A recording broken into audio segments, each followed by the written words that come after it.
اللہ الرحمن الرحیم لا تقنطوا من رحمت اللہ. میرا رب فرماتا ہے کہ اے بندے میری رحمت سے مایوس مت ہو.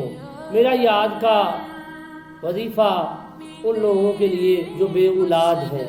میرا رب فرماتا ہے کہ میری رحمت بڑی بے وسیع ہے، اس کی رحمت کے ہر وقت طلبگار رہنا چاہیے.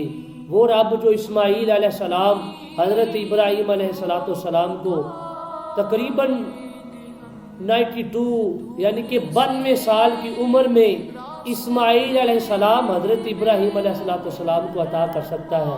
تو دوستو یقین آپ بھی امید رکھیں، وظیفہ ثبات فرمائیں کہ آپ نے روزانہ 121 مرتبہ، شوہر بھی پڑھ سکتا ہے بیوی بھی پڑھ سکتی ہے، 141 مرتبہ آپ پڑھیں یا مصور 141 مرتبہ پڑھیں.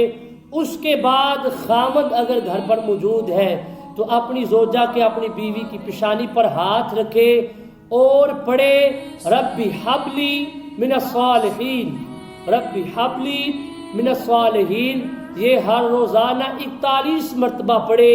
یہ آپ وظیفہ جاری رکھیں، انشاءاللہ ضرور اللہ پاک آپ کو اولاد نرینہ عطا فرمائے گا. اللہ